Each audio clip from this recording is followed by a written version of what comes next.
యేసుక్రీస్తు పేరు పెట్టుకుని యేసుక్రీస్తులోనికి బాప్తిసం పొందామని క్రైస్తవురాలమని చెప్పుకుంటున్న మనం, క్రీస్తుని ధరించుకున్న మనం ఏం చేస్తున్నాం? పగలు పంతాలతోనే కదండి వెళ్ళిపోతున్నాం. ఎంతకాలం అయ్యా పగ?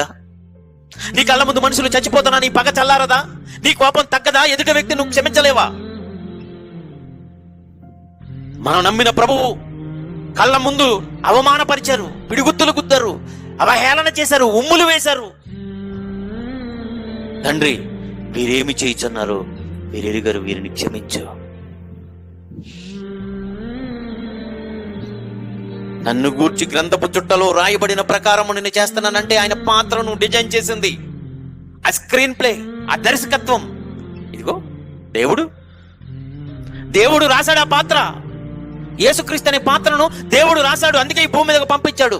లోక పాపాలను మోసుకుని పోయే దేవుని గొర్రె పిల్లగా ఈ భూమి మీద నువ్వు బ్రతికి చూపించిన ఆయన నిన్ను పోలి నడుచుకోవాలి. ఈ భూమి మీద ఉన్న వాళ్ళందరూ నువ్వు మాదిరైన జీవితాన్ని జీవించాలి. ఈ లోకానికి, నీ తర్వాత వచ్చిన ప్రపంచానికి అంతటికి నువ్వే మాదిరివి. నీ బ్రతుకు ఎలాగుందో మిగతా వాళ్ళు కూడా అలాగే బ్రతకాలి. అదే నేను డిజైన్ చేసింది. కాలం సంకుచితం అయిపోయింది, నటన పూర్తయిపోతుంది. ఈ నటనలో మన పాత్రలకు ఎంతవరకు న్యాయం చేశాం? ఆ డైరెక్టర్ రాసినట్టుగా కరుణా పాత్రలుగా క్షమించమన్నాడు. ఎవరినైనా క్షమించమా? యేసుక్రీస్తు క్షమించాడు. మనం ఎందుకు క్షమించలేకపోతున్నాం అంటే మన పాత్రకు మనం న్యాయం చేయట్లేదు. అలా